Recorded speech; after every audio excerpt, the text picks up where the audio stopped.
कहीं बीते ना ये रातें, कहीं बीते ना ये दिन। बॉलीवुड की एक ऐसी अदाकारा जिन्होंने अपनी एक्टिंग का जलवा करीब 5 दशक तक बिखेरा। फिल्मों में उनके अहम योगदान के लिए उन्हें भारतीय सिनेमा के सबसे बड़े खिताब Dada Saheb Phalke lifetime achievement award 2023 के लिए चुना गया है। यकीनन हम बात कर रहे हैं लेजेंडरी एक्ट्रेस वहीदा रहमान की।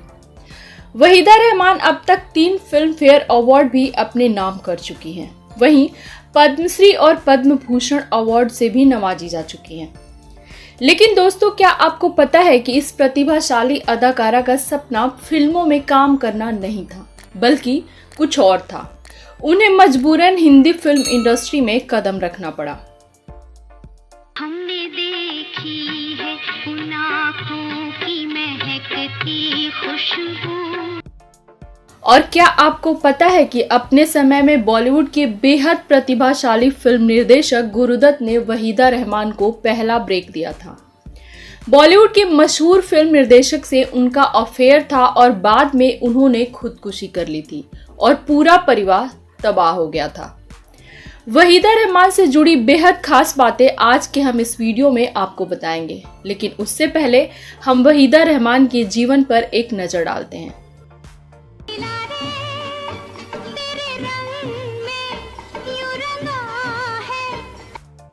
वहीदा रहमान का जन्म चेन्नई में 3 फरवरी 1938 को एक मुस्लिम परिवार में हुआ था। उनके पिता उस जमाने में डिस्ट्रिक्ट कमिश्नर थे। वहीं वहीदा रहमान अपनी 4 बहनों में सबसे छोटी थी। उनकी बड़ी बहन शास्त्रीय नृत्य भरतनाट्यम की ट्रेनिंग लेने जाती थी। वहीदा रहमान भी भरतनाट्यम सीखने लगी। जल्द ही वह नृत्य में पारंगत हो गई, जिसके बाद उनके पास फिल्मों के ऑफर आने लगे। हालांकि वह एक्टिंग की दुनिया में कदम नहीं रखना चाहती थी, क्योंकि उनका सपना डॉक्टर बनने का था। लेकिन उनका यह सपना जल्द ही चकनाचूर हो गया। जब वह 13 साल की थी, तभी अचानक उनके पिता का निधन हो गया, जिसके बाद उनके परिवार की हालत खराब होती चली गई। ऐसे में वहीदा को अपने सपनों से समझौता करना पड़ा और उन्होंने पैसे कमाने के लिए सिनेमा इंडस्ट्री में कदम रखा।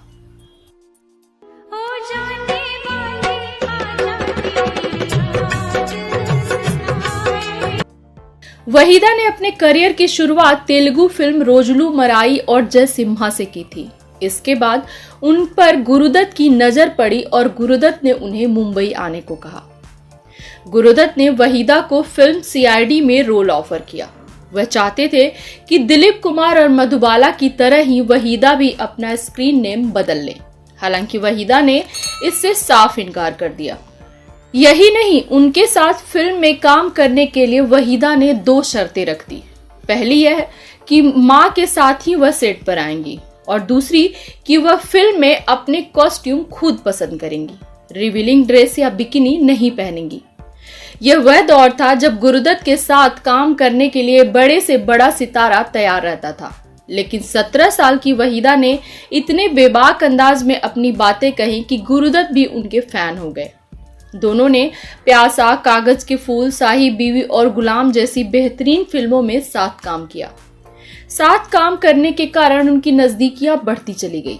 हालांकि गुरुदत्त और वहीदा की मोहब्बत का कोई भविष्य नहीं था, क्योंकि गुरुदत्त पहले से शादीशुदा थे। कहा जाता है कि उस दौर में गुरुदत्त की लगभग हर फिल्म में वहीदा होती थी। गुरुदत्त वहीदा रहमान और अपनी पत्नी गीता दत्त के बीच उलझे हुए थे और इसी बीच गुरुदत्त ने 10 अक्टूबर 1964 को आत्महत्या कर ली।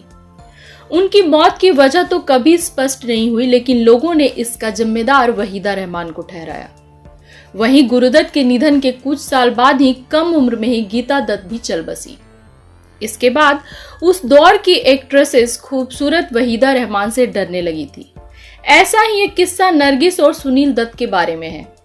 सुनील दत्त और वहीदा अच्छे दोस्त थे। 1971 में वह सुनील दत्त के साथ रेशमा और सेरा में दिखी थी। वहीदा ने यादगार परफॉर्मेंस दी थी और उन्हें इस फिल्म के लिए बेस्ट एक्ट्रेस का नेशनल अवार्ड मिला। इस फिल्म के साथ एक दिलचस्प वाकया जुड़ा है। इसकी शूटिंग राजस्थान में चल रही थी। नरगिस को शक हुआ कि उनके पति और वहीदा रहमान के बीच अफेयर चल रहा है।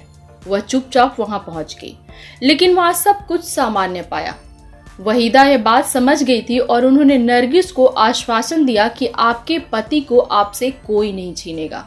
फिल्मों में काम करने के दौरान ही वहीदा की मुलाकात बिजनेसमैन कमलजीत उर्फ शशि रेखी से हुई।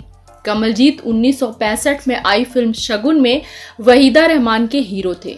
इस दौरान शशि ने वहीदा को प्रपोज भी किया, लेकिन वहीदा ने साफ इनकार कर दिया। 10 साल बाद शशि ने फिर प्रपोज किया। इस बार वहीदा ने हाँ कहा और शशि से शादी कर ली और बैंगलोर शिफ्ट हो गई। दोनों के 2 बच्चे काशवी रेखी और सोहेल रेखी हैं। शशि रेखी की साल 2000 में निधन के बाद वहीदा बैंगलोर लौट आई और कुछ फिल्मों में उन्होंने काम किया। दोस्तों, कमेंट बॉक्स में हमें जरूर बताएं ये वीडियो आपको कैसा लगा। वहीदा रहमान से जुड़ी आपके पास भी कोई जानकारी हो तो हमें जरूर शेयर करें। सिनेमा से जुड़ी जानकारियों के साथ हम फिर मिलेंगे अगले वीडियो में। तब तक के लिए नमस्कार।